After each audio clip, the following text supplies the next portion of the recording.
Hello again and welcome back to Do It Yourself. My name is Nico and today we are getting ready for Chanukiah. And the main mitzvah for Chanukiah is to light the Chanukiah lantern or the Chanukiah. Now, we're going to take a look at some of the rules that are associated with the Chanukiah, and we're going to look at how to make your own in case for whatever reason you don't have one or you can't get candles, or we're going to look at how to do this today. All right, let's get started. Okay, here is my little oil lantern made from the bottle of one of my favorite Italian beers, Messina. Right, and we're gonna make 7 more of these, plus one slightly larger one that I'm making with a 500 milliliter bottle of Messina. So we can take a look at how to do that shortly here. Okay, so the larger one is going to be my shamash. That's the lantern that I light all of the other lanterns off of, and the smaller ones will be the lanterns for Hanukkah. Okay, so let's take a look at how I'm doing this. So here's everything I'm going to use to make my lantern. Right, this one here, this is going to be my shamash. Right, this is my 500 milliliter bottle of beer that I'm now turning into a shamash. I'm going to take a bottle cap here. I'm going to peel out this plastic bit on the inside so we don't get burning plastic or melting plastic smell. I'm going to punch a hole through this this bottle cap with the hammer and the nail. Then I'm going to take a piece of the cotton wadding. I'm going to wind it up. I'm going to twist it up into a wick that I will draw through the hole and place that on top of the bottle. Now, the bottle I'm going to fill mostly all the way up with water. And then I'll put the oil, my olive oil, on top of that water. And because the oil doesn't mix with water, it just kind of floats on top there. Okay? Now, oil should be kosher, right?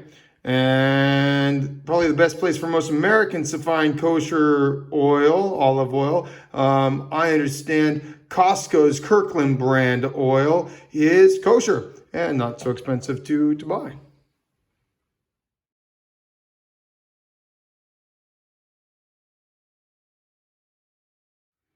So, okay, in all of this, I've peeled the plastic off. I've used this piece of cardboard to protect my countertop as I punch a hole through my lid. And then I just draw my piece of wick, my piece of cotton, through the hole in my bottle cap. So in the next step, I'm just gonna get some water into my bottle here. I don't want to fill it all the way up.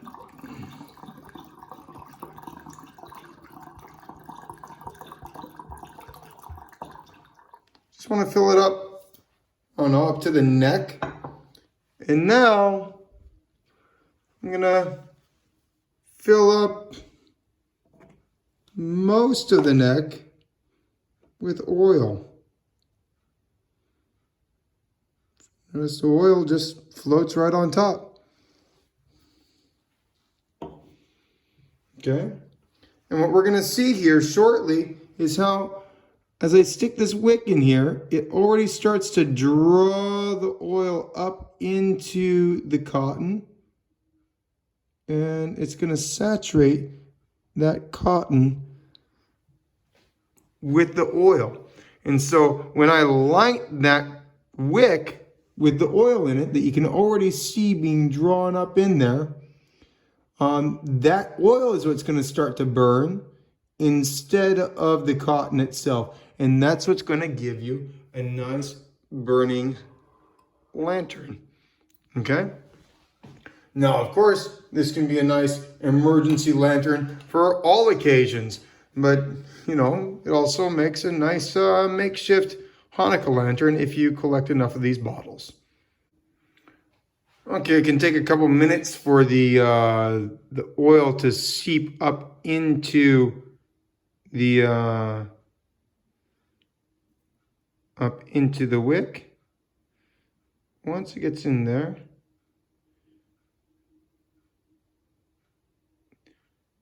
there you go. The wick burns down, the cotton burns down, and now you have the oil burning. And if you use a larger wick, maybe a thicker wick, you get a bit of a bigger flame, right? So this one's a bit thinner, and I got a smaller flame. This is a bit thicker, and that's a larger flame. So I'll probably make most of my wicks bigger. And, you know, you can light it with a lighter, but I prefer to use some sort of, you know, like a toothpick or a skewer, something to transfer the fire that way. So I'm actually transferring the fire from the shamash to the other lantern, and we'll look at how to do that shortly once we have all the lanterns assembled. Okay, so there are a lot of rules associated with lighting the Chanukiah, the menorah for Chanukah, and we can find them all here in our Kitzur Shulchan Aruch on page 949, starting at page 949. We'll go over just a couple of the main ones. Mainly, really everybody in the house should light their own menorah. You know, if you have enough for everybody in the house to do it, everyone should, including children. And the other thing is that the lights should be spaced evenly apart in a straight line, so each lamp is distinguishable from the other. And we generally say 3 barachot, 3 blessings on the first night, and that's going to be lahadlik ner Chanukah. And also we'll say a blessing Shiasa Nisim, who does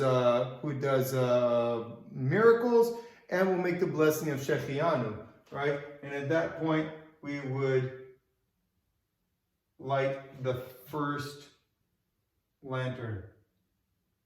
And each night we'll add a second lantern in this direction from left to right.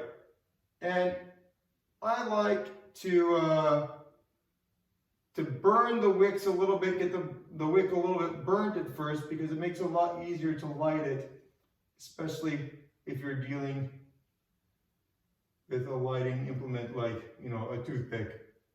But even with a lighter, but again, I prefer not to use a lighter because I like the source of the fire to be the shamash itself, right? Running out of space, I'm gonna get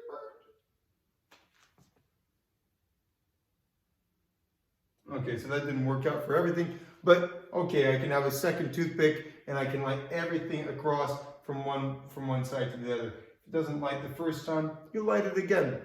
And so this way we have all of our lamps lit. Each person should light their own. You're probably going to have to change wicks and fill up oil as you go along throughout the festival. And the other thing is that it should be public, so people outside should see it. You should put it at a window. If you're living high in an apartment, you're going to have an issue there.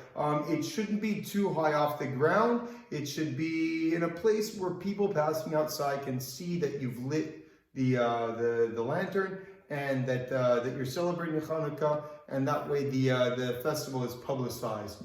Okay. The other thing is that, I mean, just by lighting the menorah, this is the mitzvah itself. Okay. So I hope you all enjoyed this, and I hope you can go out and try making one of these. Maybe it could be a fun project to do together with the kids or somebody else in the house, and just be a fun way to get involved in the holiday a little bit more this year. All right?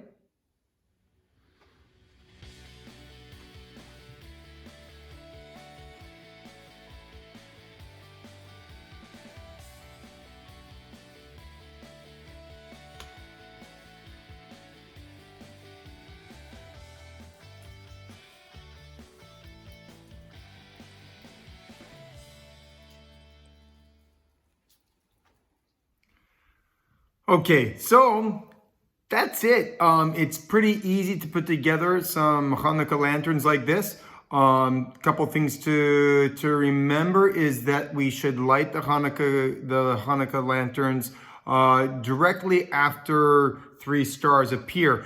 The exception is Shabbat Eve, or just before Shabbat. We should light the candles before Shabbat starts, because we don't light fires after Shabbat starts.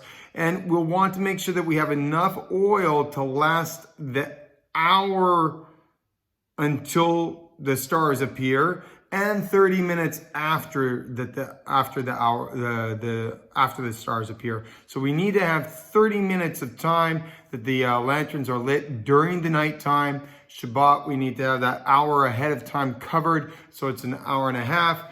You know, and you'll get a feel for how long. I mean, you know, you fill that neck of the bottle up with the oil. That's going to be more than enough for an hour and a half.